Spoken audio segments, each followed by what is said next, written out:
Hello, interwebs, and welcome to Close Up. I'm your co-host, Joe. And I'm Ryan. I've never seen Invincible, and have only the vaguest idea of what it's about. Can Ryan convince you or I to give it a shot? We'll try not to spoil it. If he does, I'll be pissed, so you should be pissed at him too. Anyway, from this extreme long shot, we zoom into our medium shot. Before we start, I'll just tell you up front here, I do plan to watch Invincible at some point, but Ryan can still convince you, or maybe unconvince me if he's very bad at it. Anyway, my brief history with Invincible is I'm familiar that it's based on a popular run of comics it's not DC, it's not Marvel, it's one of those rare other superhero stories that gets pretty successful. I've heard it's a good adaptation from at least the first season that's out right now. It seems a little bit more violent than, like, gory than the typical superhero thing. I don't really know much. I've had one big thing spoiled for me in particular, but I don't know if that's it, which I'll ask more about later. And yeah, I don't really know much else, except I'm maybe a little bit worried that it's been overhyped, if anything, and that when I see it, I'll just be like, oh, okay, well that was fine, I guess. That's the biggest. What, you don't have faith? You don't have faith in the internet anymore? It's not faith in the internet. It's just everyone said for so long how good this show is and how desperately I need to watch it that I might just be disappointed because I built it up too much in my own head. I don't know if it's one of those things that'll actually live up, or if it's just been, or if I'm going to build it up too much. Because sometimes there's that sweet spot. You build it up just enough, and then it's just as amazing as you think it is.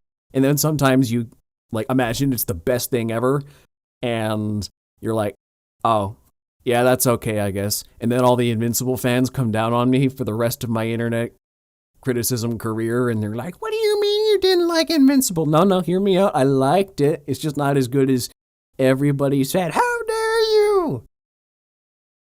We'll see. Let's get into our close-up and give me your elevator pitch, then we'll get some questions. I honestly don't think you could hate this show, whether it's overhyped or underhyped. It's funny when we talk about overhyping or underhyping. When you told me to watch Vox Machina, which is a great show, you very much undersold it so hard. So that made it very, and I don't know if you did that on purpose, but that made the show even better in my eyes. But this is a show you have to overhype, man. All right? Okay. So it came out, I want to say 2021, right? A couple years ago, yeah. Right in the slap middle of the pandemic. You know, our favorite time of the year. Post Zack Snyder Justice League. Post Endgame. Right before No Way Home, so everybody didn't know what was going to happen to the MCU and what is still happening to the MCU. And it hit that sweet spot so well. Are you tired of the Marvel formula? Are you tired of no formula in the DC? Yes. Well, then this show is perfect for you because it takes those blends of different ideas and formulates them and puts them into this giant bloody mess of a show.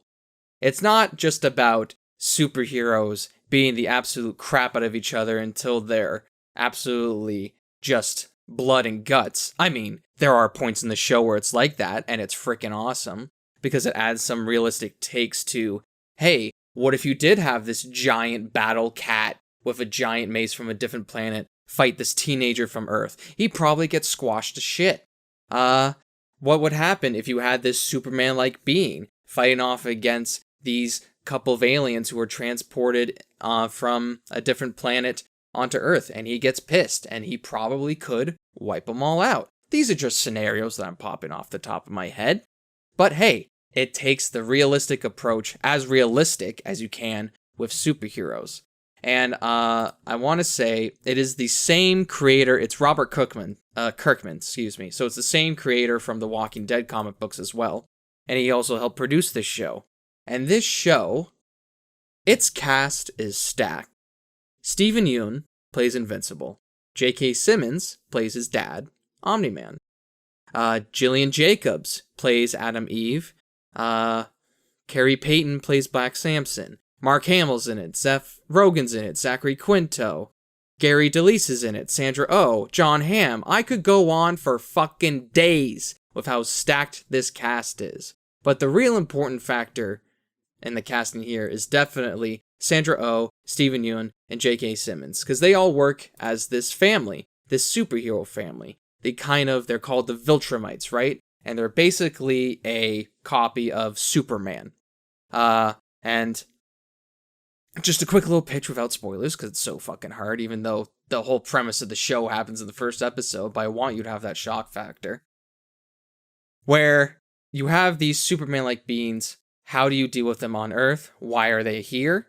And it's not just about these superheroes on this Earth fighting each other, fighting random bad guys, but it's also about a story of a father and son connecting, on which they haven't been able to do before, and overall trying to find the child's purpose in life.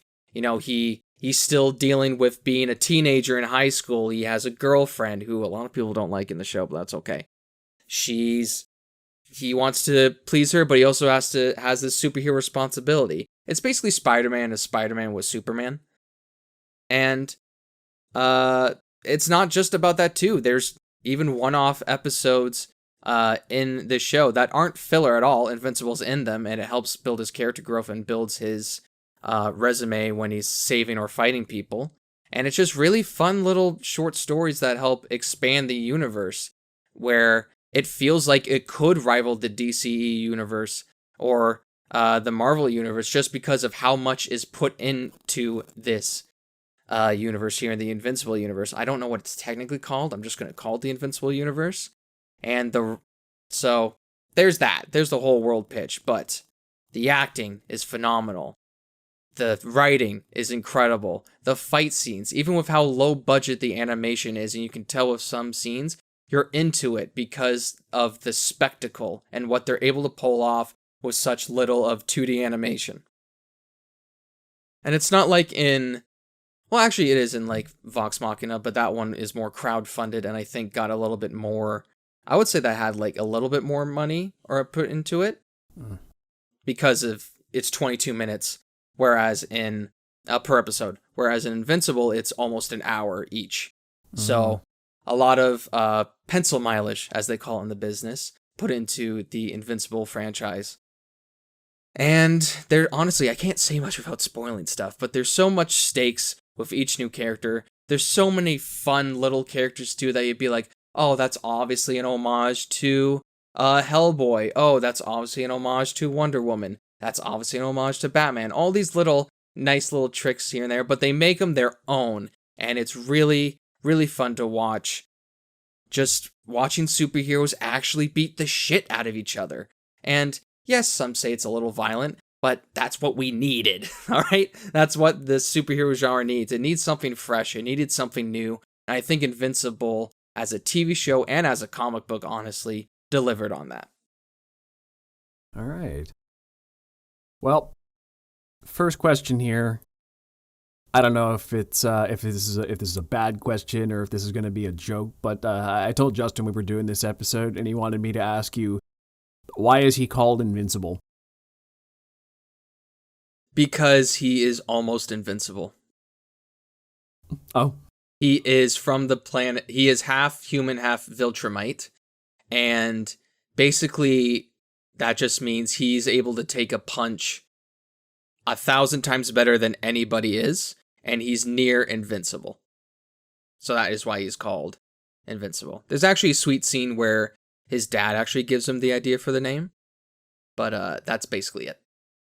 Okay, so there's not a lot of deeper meaning to the name. It's just he can take a punch real good. Not yet. Okay. Yeah, I just wondered if it was maybe like or if it was like a joke thing or something, or if it was no joke. I'm like, okay, no, it's just literal. Okay.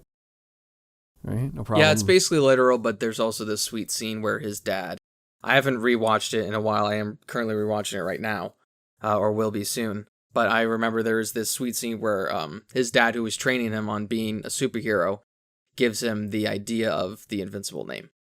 Okay, sure. So, his name is Mark Grayson, right? I've heard that somewhere. Okay, so what's Mark's power set? He can fly. He has super strength. He's basically Superman. Fly, super strength, no heat ray vision. Honestly, he can take a punch like a man. Not like a man. Sorry, like nobody. Like a nobody Superman. Like a Superman. He's really fast. He's just an absolute unit. That's what I would describe him as. Yeah, I don't think he can yet use. He can breathe in space technically he can't. He can just hold his breath for a really long time. That's kind of a funny gag in the show. But yeah, that's basically it. And it's not that he has impenetrable skin. It's just he has this Viltrumite cells, which is 1,000 times tougher than human cells. Yeah, so it's kind of like Superman. If he gets hit real hard, he can still be hurt. It just takes a lot more to hurt him. Oh, it still hurts him. Yeah. Yeah. But. Oh, so like if he just took a regular punch, it'd hurt him too? He just wouldn't damage Probably not him? a regular punch. No. Not a regular punch. But he can take like a hard punch and be like, yeah, I'm fine. Yeah, but does it? Like, I'm just drawing the line here between hurting him and damaging. No. Like hurting and doesn't damaging. Damage him. Okay. No. Yeah. Depends who's hitting him. Right. But I just mean like, would a regular punch hurt him? Not damage him, but okay. Doesn't even feel it. Got it. Which is really, now that I think about it, just a question about most superheroes. Like, what does invulnerability do? Do the skin nerves on your skin still work? Do you still feel the hit? Obviously. And we're not even talking psychological damage. Talk about does it hurt him over time? Talk about psychological damage. Does he take psychological damage? Yes, but that's a huge spoiler. Yeah. I don't want to tell you why. All right. I have heard a plot spoiler, but it's probably that one from the first episode that you referenced. For the people who don't know, I'm not going to get into it, obviously, but I think I know what you're talking about. And just for your own head, that's basically all I know about it. But I was wondering if there is, besides that one, is there any other big twists in this show, or is that like the huge one, or is it just they reveal it and everything is just kind of... There's other twists. There's other twists going along? Yeah. It's not just I'll say yeah. Oh, we threw our best one out front and... No. No? Okay. So there is more to it. Because I was just wondering, for the longest time, I thought that was like the big twist of the show. And I was so pissed that I got that spoiled for me. Mm-hmm. And...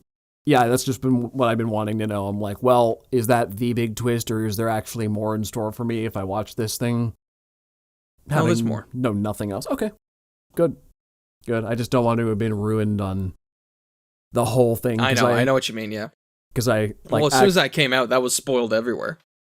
Yeah, that's probably why. I saw clips online. I don't even remember where now. It may have been in reviews I didn't mean to see, or just scrolling through the feed. You know how that happens. People reacting to it like, oh, God. Yeah. Yeah, I have no idea where I even saw the problem, but... So...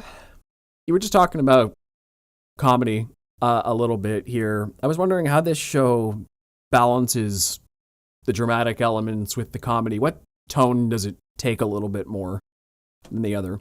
I will say the first half of the season, it's more comedy focused. Okay. And then you start to see drama be put into little spots throughout the show, because events that happen in episode 1, there's a build-up and, okay, why did this happen? Who did this? And you see the drama slowly build up, and it all accumulates into this epic finale where it's this huge drama-focused finale, and there's still comedy in it.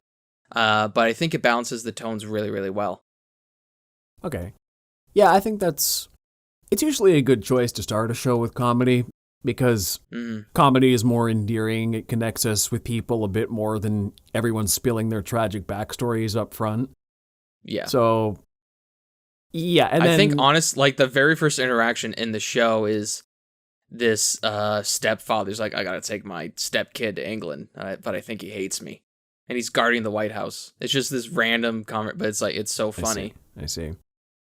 Yeah, because the comedy tends to endear us to people enough that we care when the drama starts going down. So, yeah, that sounds promising enough. And as for the drama, well, let's talk about both tones a little bit more. First, does the comedy land? Like, is it actually... Oh, yeah. It goes for a light tone, but is it funny?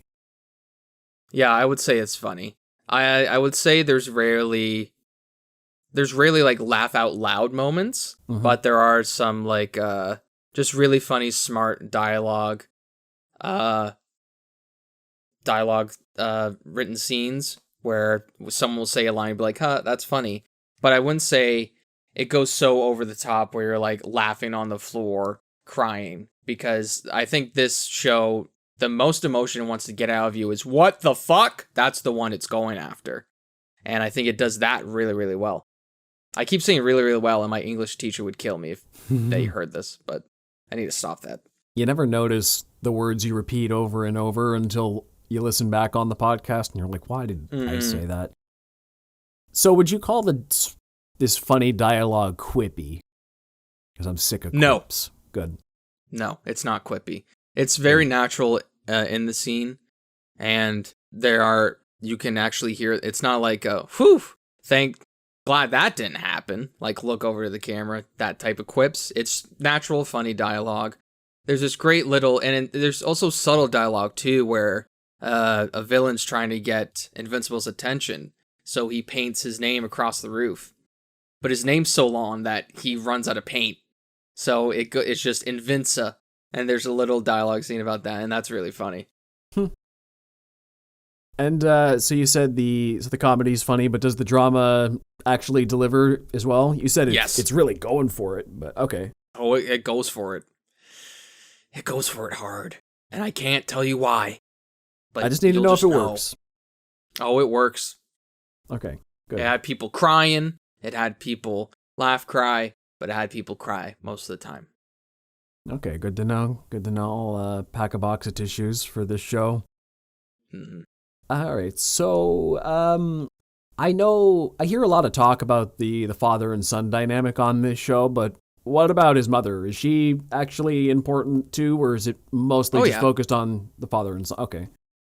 She's important. She's not a superhero whatsoever, but she's definitely the bedrock of the family, where both Omni-Man and Invincible go to her for some just advice or whenever they need to talk about something. And also, I need to know the character's name.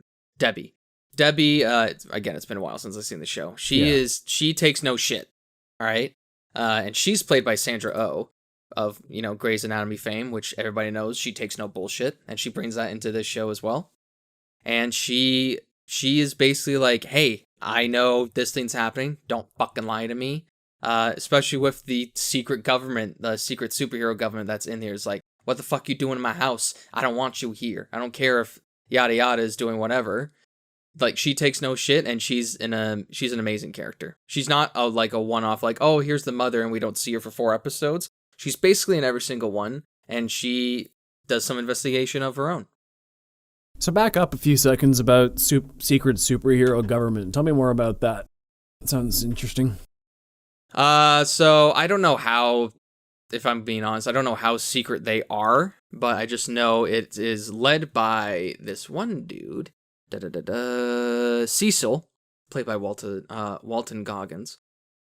And he's basically the head of this superhero group that he's not a superhero whatsoever. It's not like in The Boys where it's like the 7, but he's basically, okay, if these superheroes get hurt, they come to this facility, they get healed up here, but also they help run the Guardians of the Globe as well, saying, hey, this attack's happening here, go send them off over there. And the Guardians of the Globe are basically this pseudo Justice League. That's basically what they are. And They they're like Shield or Argus or yeah, like one of those. Yeah, basically. Okay. Yeah, just like that. The in-betweens for the heroes and the government. But they have a lot more. I would say they are a mixture of Shield and a tiny bit of Hydra. Oh, okay. Interesting. Not the type of Hydra where they hijack helicarriers, but a little more subtle than that, yeah. A little more subtle. A little more subtle than 33% of the company. I don't care. This is not an attack on Winter Soldier. Anyway. It was a cool twist at the time, but they didn't do It's a much cool more with twist, it. yeah. All right, so you said this is, the episodes are largely, I got the impression you said they were largely one-offs, contained, or is it, is the individual self-contained episode more important, or is it the overarching story? What's more focus on? So it's sort of a mixture of both, where there is an overarching narrative throughout each episode, but each episode puts Mark, who is Invincible, Mark's his real name. Sorry, Mark. Puts him on his own little adventure. Like there's this one episode where he has to escort these astronauts to Mars on their mission because Omni-Man doesn't want to do it. And but they still cut back to the overarching narrative of, hey, what happened in episode 1? There's this really great 5th episode where it's this guy who is his name's Titan. He's played by Kari Payton, Cyborg from Teen Titans. Oh. And he is trying to take down this head of this crime organization that has power over him, and Invincible helps him out there too. And that's a really nice one-off story, but then it still connects to the overarching narrative because of events that happened in episode 1. They need to... that's a spoiler. But they need to fix that, and there's an overarching narrative that happens there. So it's kind of a mixture of both, but they're not afraid to have their own little adventure in the episode. For instance, Mark is visiting a college with his girlfriend and his best friend because his best friend is visiting a friend who they're in a relationship with, who's gay, by the way. I just want to throw that out there because it's good representation. It's not treated as a joke. He's just gay, and he's actually a really fun character. Mm-hmm. And events happen there where it's really like, what the fuck? But it's really interesting, fun comic book ideas that, holy crap, there's this crazy guy running around campus doing some shit, which I don't want to spoil because it's actually fucking insane of what happens in that episode. All right, yeah. But even events that happen in that episode, when they go back, there are choices that are made in that episode that affect the characters and affect their relationship with each other. So it's done really well. It's not like Star Trek from the 60s, and it's not like every say show a now? show now like Loki. Yeah, where there's an overarching narrative for 6 episodes. It's kind of a mixture of both. All right, yeah. So speaking of the supporting cast, what about them? Are they good on the whole? Are they some of them feel superfluous to the story? They're just kind of there, or some of them are maybe more there to set up further plot lines. How well used is the supporting cast this season? So the supporting cast is used very well, especially with Zachary Levi's character. Zachary Quinto, right? Yeah, Quinto. Yep. Different Zachary. Who plays Robot. He kind of has his own little side story as well. And he's a member of kind of this B team of Guardians of the Globe. And this is where most of the comedy comes from, especially with one of the characters. I think his name is Ralphie. Rex.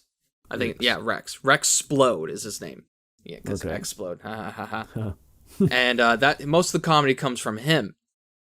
And you keep going back to this team because they have to sort of buff themselves up to help out the world. So most of the comedy comes from Rex and this sort of B team here, and they have to sort of work together. And as Mark begins to grow, so does this B team of Guardians of the Globe. But then there's also this very interesting side story with Robot and who created him and his whole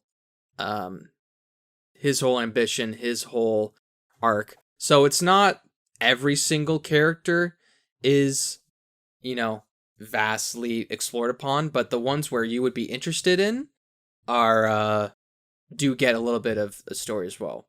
Like the one of the love interests Jillian Jacob plays Samantha Eve, and I think her superhero name is Adam Eve.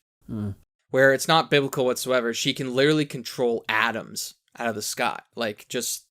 She can create anything. She uses it more like telepathically, but she has been known to, like, her dad is walking towards her very angrily and she just turns the door into the wall. It's really funny. And she has her own story of like, hey, I don't want to go to college anymore. I like being a superhero. And yeah, it's kind of, and it's not explored too much. It's only a few little scenes, but it just goes to show that she really enjoys helping people. She really enjoys being the superhero and is not afraid to embrace that part in herself. So some side characters get a lot of development, and some are not treated as jokes, but are used more so for the comedy. But the main focus is on Invincible and Omni-Man. So you were saying that Mark works a lot with this B team of what do you call them, Guardians of the Globe. So is Mark work more with this team in the are they kind of like a Teen Titans sort of deal, like spin-offs, or is he more like Omni-Man's sidekick? Like, is he more a hero in his own right who just so happens to be being trained a lot by his dad? Yes. Or is he just like a legit superhero kind of in training still? Yeah, so he helps out the Guardians of the Globe a lot, and I would kind of classify them as Teen Titans. Okay. Because he is being trained by Omni-Man, but they don't really put that out into the world because they have their own personal relationship, and, personal relationships as a superhero suck. Yeah. So they don't want to have that out in the world. And so that he's technically not part of that team, but he just helps them out a lot. Okay, so he can freelance for the government, basically. Yeah, he's basically a freelancer because of just how powerful he is. Okay, but there are moments where he gets himself in trouble, and then the Guardians of the Globe helps him, and then vice versa. All right, so you said they don't want to reveal their relationship to the world, so this is one of those superhero worlds where secret identities are a thing pretty widely, and okay. Yeah, okay, so that's like, par for the course for those kind of things, I suppose. Mm-hmm. So, jumping back a little bit to the supporting cast here, you said a lot of the show revolves around like him and his girlfriend and finding that work-life balance, basically. I'm just wondering how cringy is the teen stuff in this show? Because sometimes teen stuff can get very groan-inducing. I mean, this is the one gripe people have with the show, is that they really hate his girlfriend. Like, they don't like Mark because they find her a bit too whiny, narcissistic, and kind of just like, oh, why aren't you doing this for me? And there's even that's a spoiler. Like, why aren't you paying attention to me? And Mark's doing his best. You can't live a normal life and a superhero life. We see it all the time. I mean, the most famous one is probably Spider-Man, and it's just a tough one to deal with. But she just overly complains a lot. And I think what people are mad about that is that it's so different from the comic books, where it's kind of moved up to a max here. Okay. Excuse me. But for the other teenage stuff, it's honestly not focused on that much. There's a couple episodes where he's in high school, but most of the focus is on his superhero life. Like, there's no, oh, he missed the test, or he failed an exam for that. There's none of that. It's just, there's some interaction scenes during the high school, but other than that, nothing really cringy. Yeah. So that leads me into another question here, is that, as far as you can gather, is this a good adaptation of the Robert Kirkman comic? Because you said there's a lot of variation for this one character specifically. How many liberties did they take otherwise? From not knowing the comics whatsoever, I would say it's probably nearly a 1-for-1. Okay. Just because I've seen side panels of what happens in the show and in the comic book, and how they almost ripped the actual photo from the comic book. Right. And yeah, just from what I've heard, it's, it's almost a 1-for-1. I think they took maybe a few liberties. I think they changed... This might be wrong, but I think they changed the race of the girlfriend, which is not that big a deal. I could be wrong, though, but... and that it's honestly not that big a deal in the show, either. I honestly don't know why I brought it up, but that's really the only change that I can think of. Yeah. And from what I've heard from comic book fans, they are happy about it, and they're excited to see, because I've heard in the next volumes, it just gets crazier and crazier. Yeah, there's, 3 volumes of Invincible, I want to say? Yeah. So did this season 3 or 4 adapt... or something like that. So did this season adapt Volume 1 or just a part of it? I believe part of Volume 1. Oh, okay. So there's a lot of material for going It's either forward a part... It's either a part of Volume 1 or all of Volume 1. I want to say... I'm not confident with the whole volume, so I'm just going to say part of it. Even if it did the whole volume, that's at least 2 or 3 seasons more. Yeah. I mean, it feels like a whole of a volume, but I don't want to put like my foot down and be like, this is a whole volume. So yeah, that's, I assume it has to be decently faithful, because you said Robert Kirkman is a producer, which I feel like sometimes they just throw out people's names as producer so that people like us look at it and see that it looks legitimate. Because I mean, James Cameron has been a producer on all the Terminator movies since his, but look at that, right? Yeah. What's that? I really mean, it's a 98% on Rotten Tomatoes. I assume people are happy about it. So, yeah. Oh, I apologize. He's an executive producer and a creator of the show. So, okay, not just a producer. But did he have anything to do with it, really? Yes. Executive producer and creators. Okay. Yeah, that answers that. So, how do they create stakes in this show if he's actually invulnerable? That's a spoiler. Spoiler? Okay. However, I will say, yes, he is invincible unless there is someone who is just as strong as him or stronger than him going up against him. He's put into situations where he gets out of them very easily, but there's parts where he's been overwhelmed just by sheer numbers of what he's battling. Okay. There's parts where there's this gladiator type person who I love, and I can't wait to... He only showed up in 1 episode, but I can't wait to see him in the next season, hopefully. And he goes toe-to-toe with him, and it's one of the bloodiest things in the show. So yes, he is invincible to probably me or you, and to probably a low-tier supervillain or superhero. But if it's someone on par with him or someone above him, he's going to get his ass kicked just based off of experience alone. It'd be like...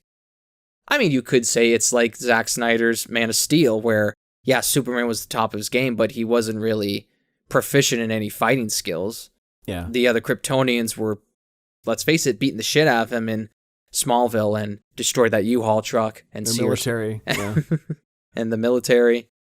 So yeah, that's basically it. So there's stakes in that where, yes, he's invincible, but when you see, and how they show it is, it's not like, oh, he can dish punches back, but as soon as he gets hit from those people who are as strong or stronger than him, it really fucks him up. Because he's not used to taking that. Doesn't have a because he's not proficient in it. Yeah.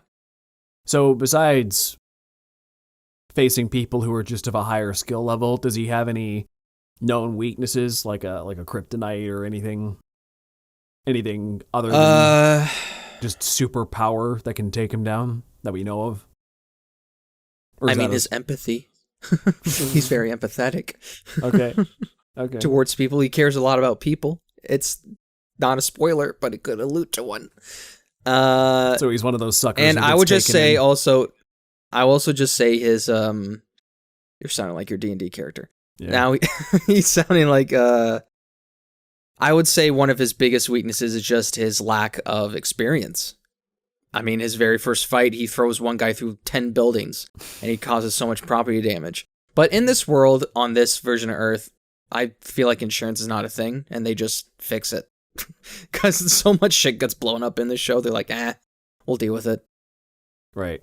One of my favorite concepts in comic book history is damage control in Marvel comics, because that's just a clever idea. Just this whole company is set up to fix the problems.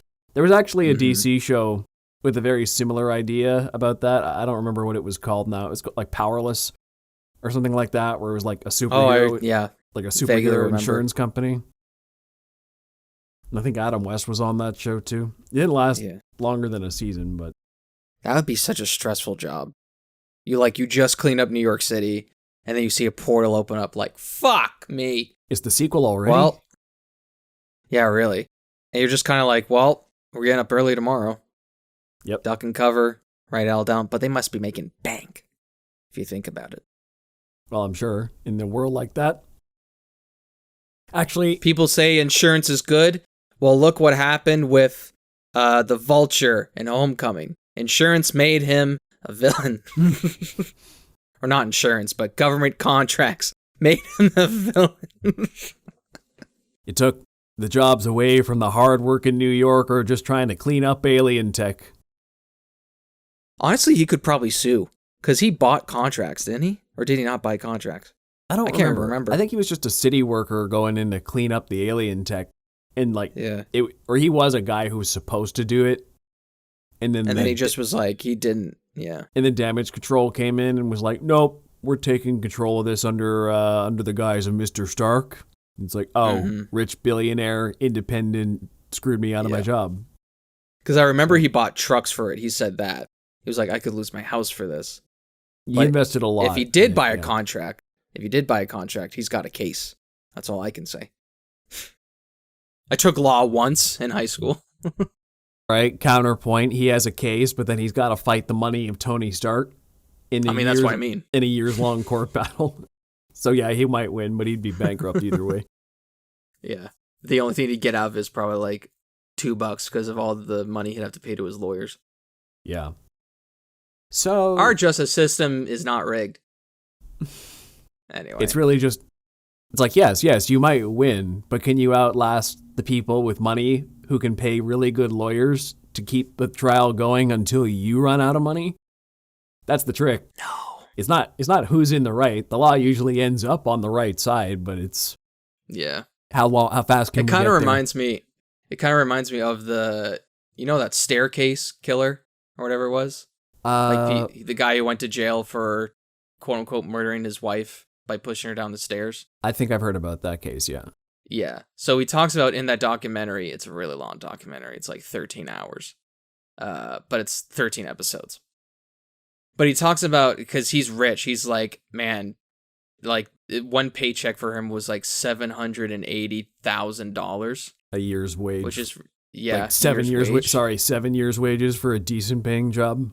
Mm-hmm. And he's like, man, how do people like not better off who aren't guilty? Like, how many people are incarcerated who aren't guilty just because they couldn't afford the bill? Yep. And that really puts into perspective on how not fair some of the justice system is. But that's a wild case, and who knows? Like, did he kill his wife? Did he not? He's out now. Who cares? I don't think he did, but that could have been the documentary swaying me. That's true. I mean, no documentary's biased. I mean, we as filmmakers still have to decide what to show and when to show it. It's a strange case. That's all I have to say. Because he was alone at home with his wife, but the way the government sued him and tried to collect evidence was this really weird and illegal way of I see.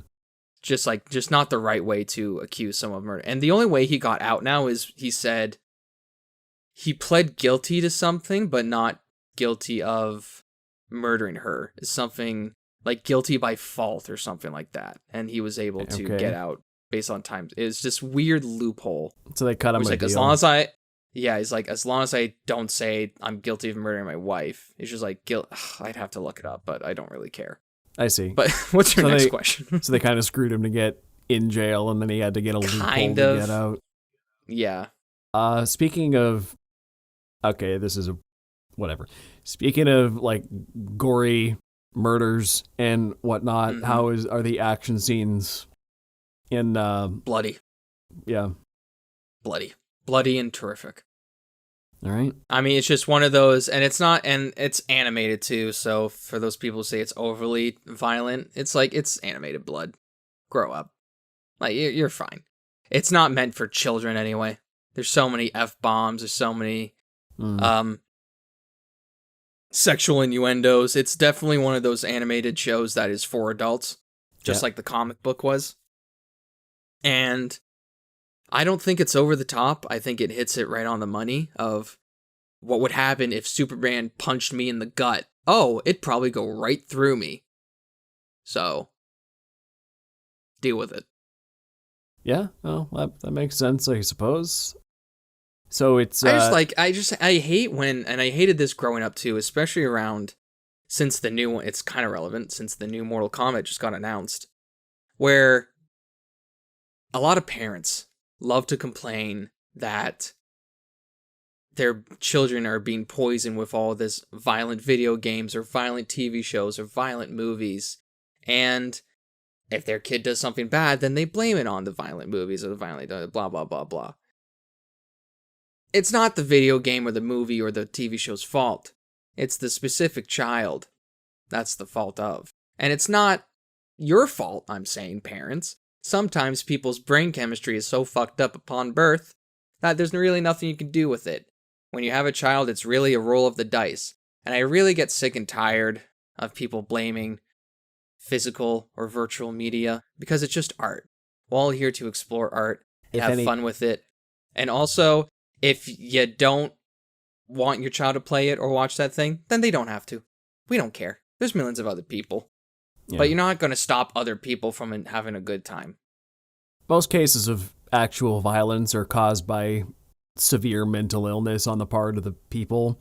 And if anything, video games and violent things are nearly a cathartic release.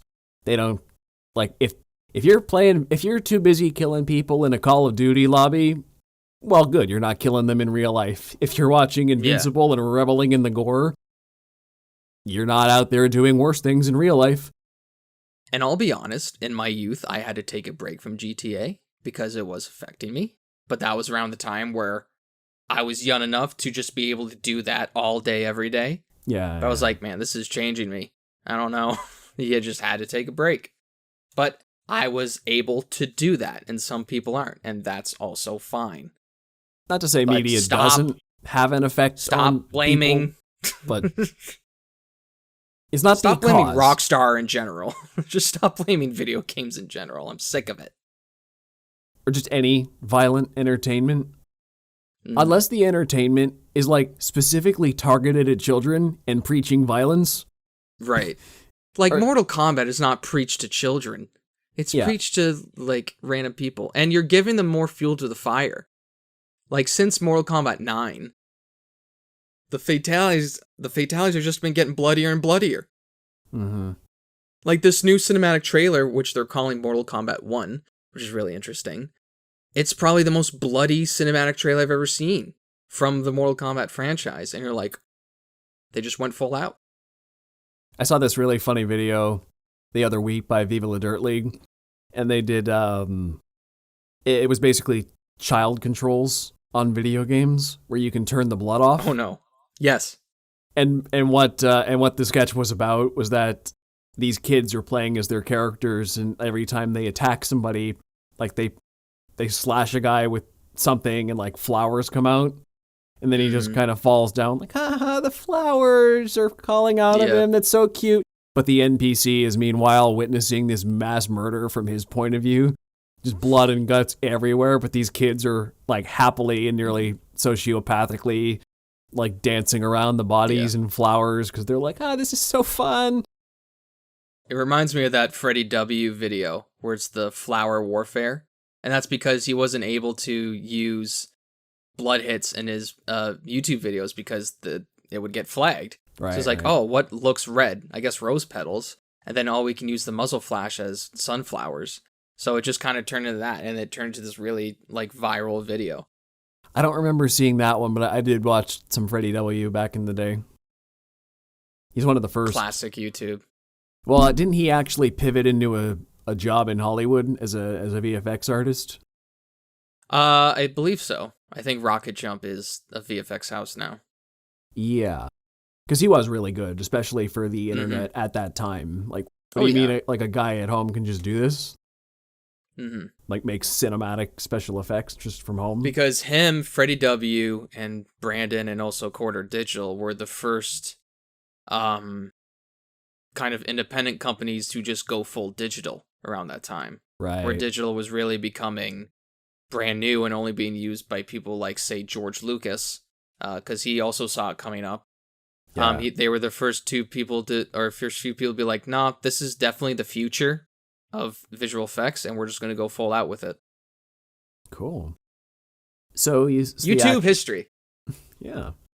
So the action scenes are pretty gory, but you think it's an appropriate level of gore for super beings kicking the crap out of each other. I mean, does it go over the top? Yeah, but you enjoy it. Sounds like it goes even. Awesome it is.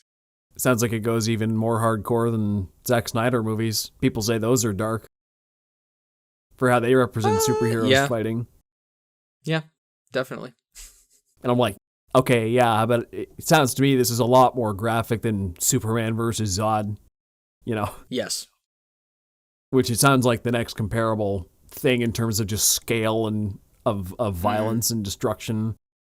The Doomsday fight was a little bit gory too. Like, yeah, it had its moments, and I think Zack Snyder's Justice League was rated R, but this sounds a lot more hardcore even than those. Which, hey, I guess that's a warning to you people who are put off by gore. But I saw a clip from really the Snyder Cut again. Like, a clip showed up on my feed of Superman's entrance when he meets Steppenwolf in the Snyder Cut. He just goes not impressed. It gives me chills every time. Anyway. He gave Steppenwolf the chills too right after that. Haha. He's frostbite. Yeah. He's like, my axe. Why would you do that? All right, so you said the animation is comparatively low budget from your estimation. Yeah. Yeah. Well, it's funny I say that because it's not super distracting. It's used well for the budget that they have.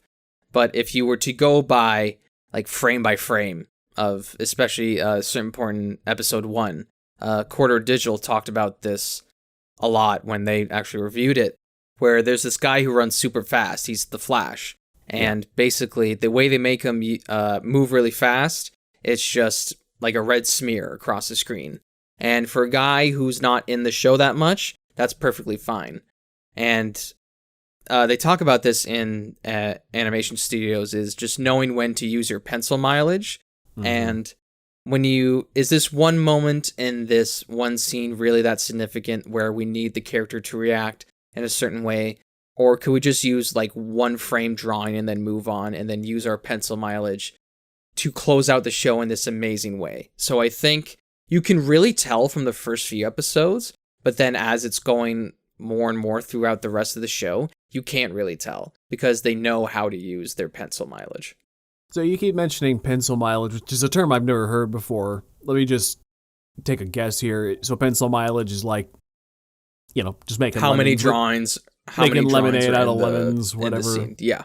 Okay. You only got a certain amount of time to. It's like saying you're doing a visual effects shot, right? Yeah. And it's that one thing that you want to fix. Like the lighting's a little bit off, but it's only in 0.2 seconds of a frame. Are people really going to see it in motion? Probably not. So, but we really need you to do this visual effects shot of this giant fucking ship that's coming in from the planet, and we need smoke effects, and we need atmosphere, and we need all that. We want you to work on that a bit more. So that's basically what pencil mileage is when it's talking about drawings. How many drawings do you want in the frame? Because that's what animation is. That's honestly what film is. If you're watching a film, it's nowadays it's 30 frames a second, which is just a bunch of pictures stacked up against each other. And that's what basically animation is. Yep. Where in some fight scenes, you can see Invincible going for a punch, and you can tell they're just tilting the image a little bit. But in other scenes, it's like bam, bam, bam. But I would say he's kind of animated on... I think he's animated on 2s, which means every other frame they change the...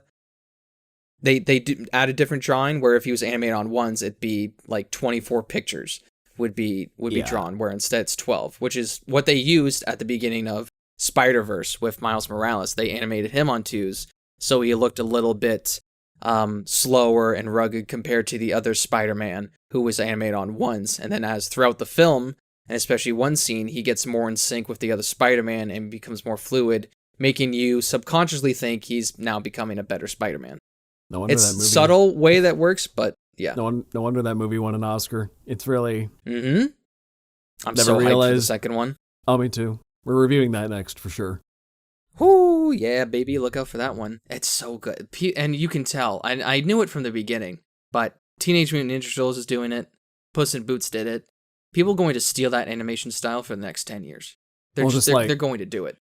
Which is funny because that means they didn't learn the right lessons, right? When it comes to... Everyone stole the Pixar look because that was the best look at the time. Sure. Right.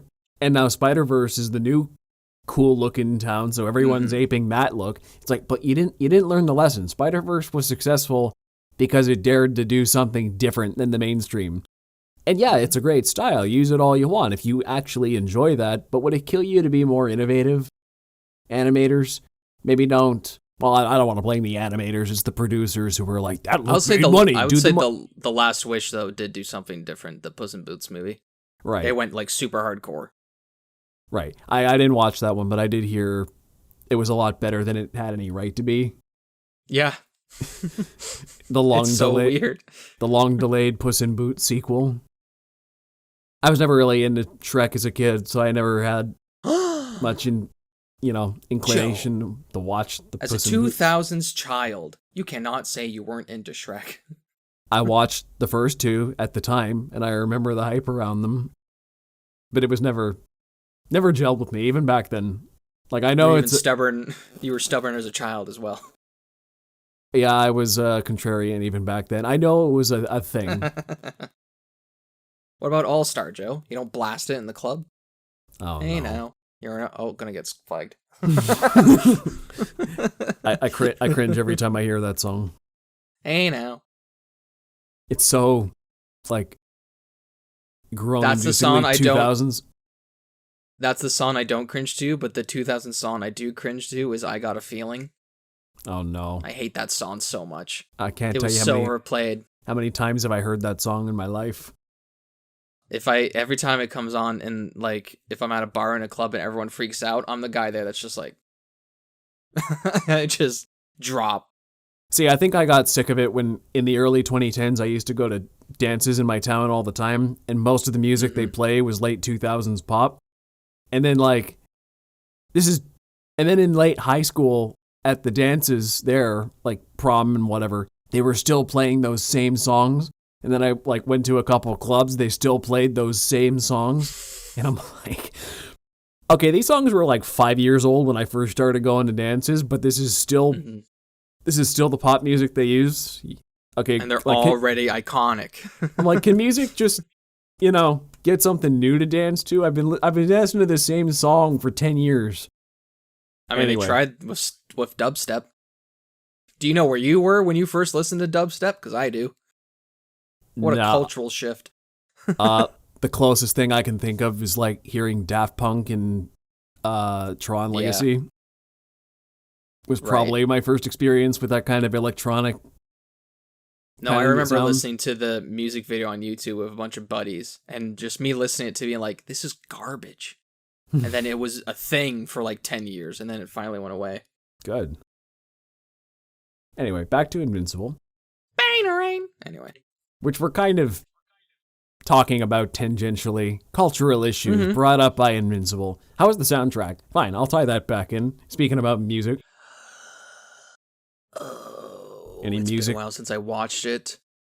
Good score, good soundtrack. It's more score heavy than like soundtrack heavy. And from what I remember, the score is good, It's not bad, but I don't think it's not overly distracting. I think it fits the tone well, but it's not one of those things where I would look it up on Spotify and be like, "Ooh, the Invincible score. I remember that." Gotcha. It's not. It's weird. I don't want to dog on it, but I don't really remember it that well. Maybe I wasn't paying attention. I'm not really a music guy that much myself. Sometimes when a score is really awesome, I'll kind of take note and be like, "Oh wow, okay." I have to mentally acknowledge this is good, and I'll acknowledge a good sound. It's no Your Turn to Roll.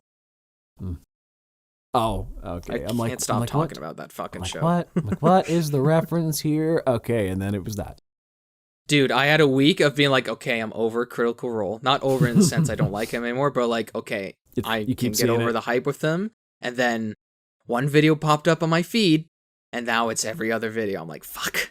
Have you watched the Legend of Vox Machina theme with the Your Turn to Roll lyrics on top of it? Yes. Because they very clearly designed that animation with the lyrics in mind and then just took them out. Because it's like describing what's happening in the... Yeah. I love the lyrical video. There's also a video, I have to show you it, but when they played it at a live show, the whole audience sang it. It was really cool. Yeah. It's a catchy song. You can see, and everyone, and all the comments are like, "Oh, Sam must love this," because Sam helped write it and composed it. Yeah, and then they all sang it, which is amazing. All right, so let's get into the real... Let's get into the real meaty questions now that we're approaching the end, I think. So... what sets this world apart from other superhero worlds? What sets this world apart is the two main characters. It is the father and the son. They are both these Superman-like beings, but both have two very different ideologies because of where they come from. And it's these ideologies that affect the world that's around them and their personal relationship near the end of the show, but also just the entire world in itself, where it can be very campy and it can be very silly with some of the superheroes that are there. Where there's this one superhero, she's this little girl, and you're like, oh, who is she? Like, she's literally nobody, and she turns into this Hulk-like creature. She's called Monster Girl. I told you before, a character's name is Rexplode. You know, and there's these very silly... Oh, I will say, Mark Hamill is in the show, and do you know what his character is? He is a tailor for superhero costumes. Nice. Which is really funny to me. I don't know why, but I find that hilarious. Did you laugh at that same joke in She-Hulk? Is he in She-Hulk? She had a tailor as well. Oh, right. No, I don't care. It wasn't Mark Hamill. Anyway. But that makes sense. They must be rich. Anyway. But I just think what sets this world apart is it allows itself to be silly with some of the characters that it produces, but treats them so serious at the same time. Where there's this villain twins they are twins. They're called the Mahler twins, and they are both voiced by Kevin Michael Richardson, and their whole shtick is, you're the clone. No, I'm the original. But no, I was the original, and that's their little banter with each other throughout the entire show, and it gets really funny when you see the reveal later. And it allows itself to be really silly, but accept those silly moments and treat it as, this is our world, it's silly, but we're also allowed to have serious moments with these silly characters. I mean, I won't even say who it was, but there's this one person who gets cheated on because he's having sex with a character who can duplicate herself. And that's basically it. That's the joke, but they're not like, oh, you silly guy. It's like, what the fuck, you cheated on me. So there's that small example. Mm-hmm. So it allows itself to be silly, but take it in a serious tone. And I think that's the perfect blend from both Marvel and DC, where DC was very heavy toned in a lot of their movies, and Marvel, yes, it had Marvel had serious moments, but it was mostly more campy, fun time, where this is a perfect mix of both, with a strong splash of violence. And that's why I think it helps it stand out from the other superhero stuff, because it allows itself to be over the top, but also grounded at the same time. Yeah, so that was my other question here, is what to do better than other comic book adaptations. Mm-hmm. I think you pretty well answered that. All right, so that's all the questions I've got for today. Anyway. Oh. Yeah, so you made some really interesting And if you're points still here. not convinced, J.K. Simmons. That is a very voice acting enticing thing there, yeah. So what I liked, just some clip notes of my favorite points here. Stephen Yeun as the main guy. The elevator pitch of Spider-Man is Spider-Man with Superman. Mm-hmm. I big fan of both those characters. And I get that vibe very clearly in my head. He's the powers of Superman, but also with great power comes great responsibility, dealing with the teenage angst and not really knowing where he fits in, trying to find his place in this world sort of thing. So you get both things kind of there. But he's also got, like, he's the invincible side of Superman, but with the good morality of him as well. So I get that a lot of the appeal is the violent take on superheroes. Not necessarily my favorite take on it. I tend to go for the more campy stuff myself. Mm-hmm. If I had to pick, I really like Silver and Bronze Age kind of stories. Comic book fans know how those stories can get very bonkers. But I don't mind the odd violent take on superheroes. I mean, I like the Zack Snyder movies. Obviously, we've done whole episodes on those. Go and watch them, where we defend his take on the DC characters. I really like the idea of this super secret superhero group, the Guardians of the Globe.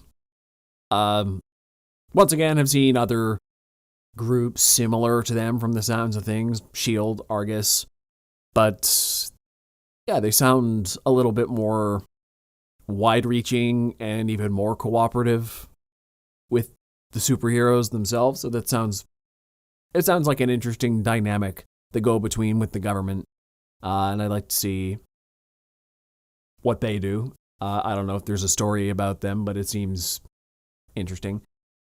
You painted a compelling vision of the show's world, this Guardians of the Globe, that's the center point. I liked that one mental image you gave me of, like, oh, he's got to escort astronauts to a different planet, like to Mars or something. I'm like, oh, that's a really cool use of just general superheroics, or just the way that he's got to deal with other friends of his who have powers, and sometimes it's taken seriously, other times it's not, but it all feels grounded within their own reality and tonally consistent. It's got comedy, it's got drama, it's got a good father-son relationship, competing ideologies. Sounds like a really interesting family, and like how the family is the bedrock of it. So it sounds like an interesting family coming-of-age story with superhero spice thrown in there. Still not totally convinced it's anything ridiculously groundbreaking, or that it does anything that differently from what I've seen before, but I'll just, I'm intrigued. I'll have to watch it to see if it subverts my expectations more than I think it will. But it sounds like whatever cliche things it does take from, it puts its own spin on them and does it pretty well. So, I'm going to give it a shot. I was already going to give it a shot, but you kind of put some things more into perspective for me now, and, well, we'll see if you give it a shot. Hopefully, Ryan convinced you of something or other. Basically, the draw of the show is that, yes, it's a superhero show, but it's really violent, and that's what draws you in. But what makes you stay is the characters, man. It's the characters and the relationship with each other, especially the two main characters. It's so well written, so well produced, so well acted. Just like a benchmark of, I think, of superhero relationships. It's up there for me. All right, so we'll probably return to Invincible on this show whenever season 2 comes out. Hopefully I'll have watched season 1 by then, and There's only 8 episodes. Yeah. So we'll do a recap of that and review season 2. Anyway, That's a whole Disney Plus show, Joe. You can do that. Doing that is a lot harder to stomach nowadays on Disney Plus, but Invincible I can get through, I think. All right, so you want to plug your socials, or do you got any more thoughts to throw out there before the end? Really love how in the season 2 trailer, they basically allude to the fact they're like, we're making it. We don't know when it's coming out, but when it is, it's awesome. That's basically what they said.